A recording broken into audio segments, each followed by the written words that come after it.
Okay, banyarwandakazi nongeye kubasuza tuzi bakunze bacu mujyamo kudukurikira umunsi ku munsi. By'umwihariko we udahwema gukurikirana ibiganiro bya Cardinal TV uko bukeye nuko bwije aho uri hagiye hatandukanye. Anizere ko umeze neza. Nawe utameze neza ukomeza kwizera Imana iraza kuba yabikora ibintu bize kuba byagenda neza cyane. Yes, turagotero muri sport update y'umugoroba mu ikipe ya PRFC harimo kujya navugamo amakuru menshi cyane agiye yatandukanye. By'umwihariko umutoza Coach Taleb yaje kuba yatangaza amagambo akomeye cyane ndetse n'intego ajyanye muri Sekafa Kagame Cup. Ese wowe urabura 11 ikipe ya PRFC isigaranye cyangwa se 11 ifite ukurikije n'abakinnyi bagiye bahamagarwa mu makipe y'ibihugu, urabona ko abasigaye bashobora kwitwara neza koko nkuko umutoza bivuze bakaba bazana igikombe cya Sekafa Kagame Cup, ngo dore ko ariyo ntego bagiye kubona ikipe ya APRFC ikina neza ndetse ikipe ya APRFC igenda, bagiye kubona imitoreze ya Coach Taleb uburyo APRFC izajya ikinamo byinshi bigiye kuba byagaragira ngo muri Sekafa Kagame Cup. Ese wowe nk'umukunzi wa APRFC urahamanya na Coach Taleb, urabona afite icyizere yuko ikipe ya APRFC igiye muri Sekafa Kagame Cup kuzana igikombe nkuko Coach Taleb yaje kuba yabitangaza? Yes, tuyo kuba twasesengura rero turebe niba aba 11 ba Coach Taleb niba bize koko bashobora kuja muri Tanzania muri Sekafa Kagame Cup bakaba bazana igikombe. Muraza kunyangana rero ntago omeze neza kubera akabazo ka gripe, ariko turaza kuba twasesengura equipe ya APR igiye muri Sekafa Kagame Cup. Yes, twirukanga rero turebera 11 ba Coach Taleb agiye gukoresha muri imikino ya Sekafa Kagame Cup, dore ko ariwe waje kuba wanabyitangariza avuga ko ikipe ya APR bagiye kwirebera muri Sekafa Kagame Cup ikipe ya Coach Taleb ikina neza cyane. Mbibutsa ko uyu mutoza yatangaje amagambo akomeye cyane ndetse anisegura ku bafana asaba imbabazi abakunzi ba APRFC muri rusange kubera ko atitwaye neza muri pre-season yari yaratangiye. By'umwihariko harimo igikorwa gikomeye cyane inkera y'abahizi ikipe ya APRFC yari yarateguye ndetse ikaza no kuba yitwara nabe. Coach Taleb yavuze ko we adategura imikino ya gishuti ahubwo ategura imikino y'amarushanwa gusa, ndetse ari nabwo atanga icyizere avuga ko ikipe ya APRFC muri Sekafa Kagame Cup ijyanye intego ziremere cyane zo kuzana igikombe hano mu Rwanda. We nk'umutoza arumva ko igikombe agomba guheraho ari cya Sekafa Kagame Cup.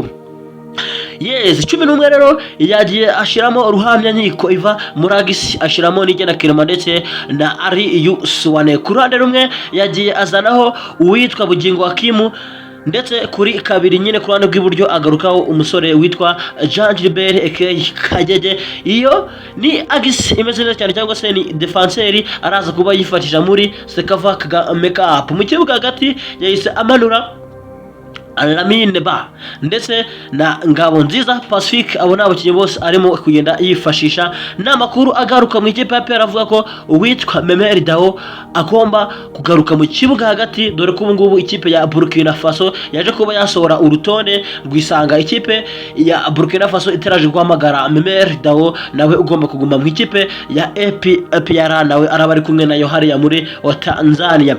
So bivuze ngo Ngabonziza Pacifique agomba kuba ari mu kibuga hagati ari kumwe na Memeri Dao ndetse n'uwitwa Ruboneka Jean Bosco nawe arimo gukina nka nimero 10. Uruhande rumwe Jibril Watara, urundi afiteho Hakim Kiwanuka utamage mu ikipe ya Uganda Cranes, ntago yaje kuba yahamagarwa, nawe araba ari kumwe n'ikipe ya APR arimo kwatakisha rutayizamu Togwi William. Ese iyo kipe ya APRFC urayumva utese wowe? Urabona ishobora kujya muri Sekafa Kagame Cup ikaba yazana igikombe, ko umutoza afite icyizere kiremere cyane avuga ko agomba kwinjira muri Sekafa Kagame Cup ya azanye igikombe mbere na mbere, niyo nego bafite.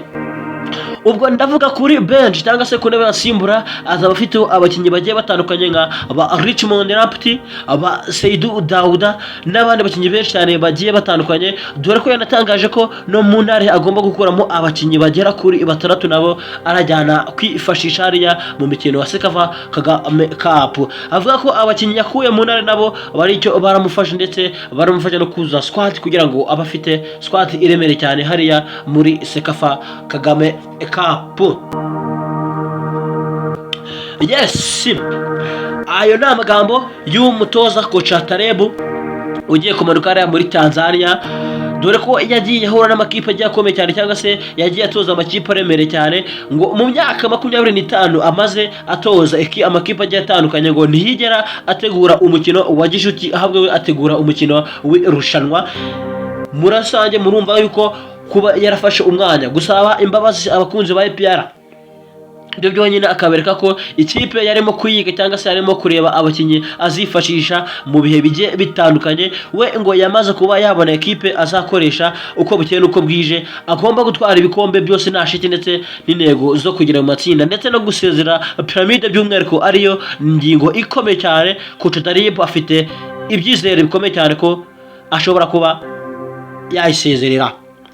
Yes, ayo n'amagambo ya Coach Talib ufite ibyizere byinshi cyane ndetse n'abakunzi ba APR batangiye kugaramo icyizere, bumva ko bashobora kuzasezerera ekipe ya Pyramids.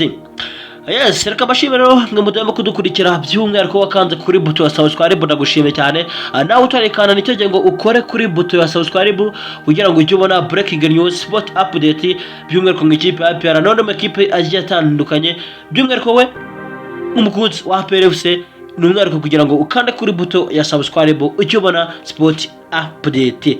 Njye mwari kumwe nitwa Pacifique nk'ibisanzwe, mukomeze kugira byiza aho muri hagiye hatandukanye, ndabakunda cyane, Imana ibarinde, reka tuzasubire ku munsi w'ejo na sport update. Ciao ciao.